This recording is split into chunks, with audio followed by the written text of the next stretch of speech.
Ronald Wilson Reagan not only argued for American values, he embodied them.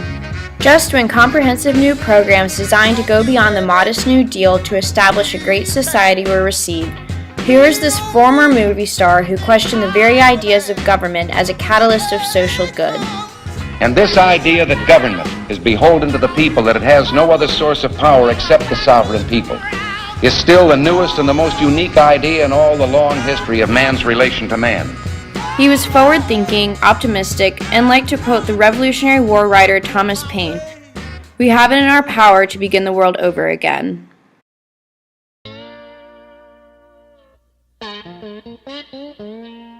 Reagan is our projected winner. Ronald Wilson Reagan of California, a sports... Governor, are you prepared to take the constitutional oath? I am. In this present crisis, government is not the solution to our problem. Government is the problem. It wasn't Reagan's ideas or his philosophy that were novel. Derived from his life experiences, he had a deeper understanding of the founding principles of freedom and self-government than most people who study the Constitution and the Federalist over a lifetime. He stigmatized the realist's faith in a living constitution as a disastrous corruption of standards. Reagan looked to the past, but only to discover the foundation on which to build the future. They also knew, those founding fathers, that outside of its legitimate functions, government does nothing as well or as economically as the private sector of the economy. A government can't control the economy without controlling people. Our government is too big and it spends too much. For the Economic Recovery Act of 1981, he enlisted the Constitution's framers as libertarians to renounce federal expansion and the tyranny of the welfare state. Reagan called for deep, across-the-board tax cuts and limits on domestic spending, thus freeing the economy to reward innovation and hard work. We will restore the freedom of all men and women to excel and to create. We will unleash the energy and genius of the American people, traits which have never failed us. His economic policies were designed to foster an environment in which the innovative energy of entrepreneurs could be unleashed. Reagan believed that society was best served not by bureaucrats, but by entrepreneurs, putting their own resources at risk in the hope of creating something new. You ain't seen nothing yet. And President Reagan wanted to end the Soviet oppression of millions in Eastern Europe. We all knew how Ronald Reagan felt about the communists and about the Soviet Union. It was no surprise. The West won't contain communism. It'll transcend communism. They lie, they cheat, they will commit any crime in order to further their aims. I mean, he let them have it. Mr. Gorbachev, tear down this wall. Ronald Reagan alone believed and said that communism amounted to an evil empire and it would collapse.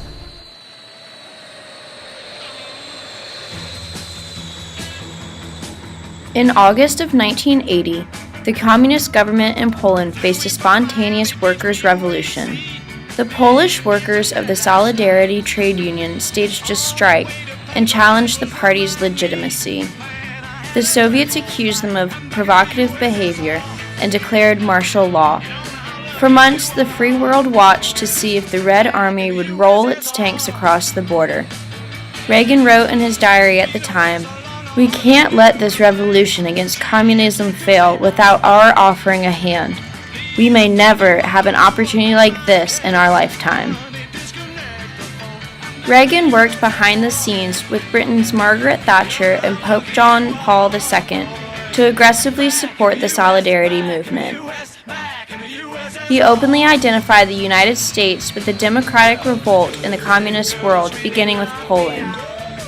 It would not be long before the Solidarity toppled the communist regime in Poland, the first crack in the Iron Curtain. The Reagan doctrine was rooted in an unshakable belief in America as the indispensable nation. It's morning again in America. And under the leadership of President Reagan, our country is prouder and stronger and better. Why would we ever want to return to where we were less than 4 short years ago? Skeptics of American exceptionalism in the 1970s didn't take into consideration the possibility of a reconstructive leader who could change the course of a nation. Ronald Reagan transformed the United States with his unassuming values, his sincere faith in the value of America, the value of the American people, and the value of the vision of government that the Founding Fathers had established at the birth of the Republic. He was a great communicator who forcefully articulated that the principles of liberty and equality were at the core of what it means to be an American.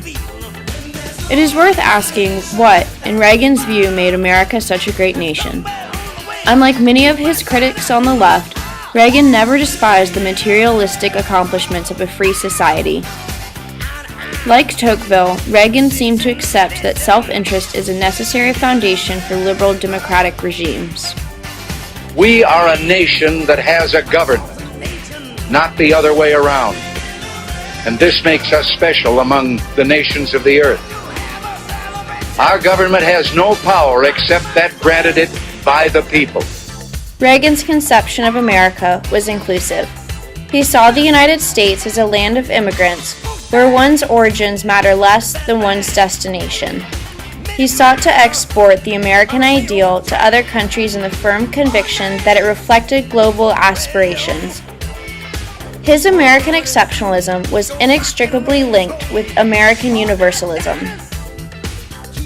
Of course, the concept of American exceptionalism is not without its problems.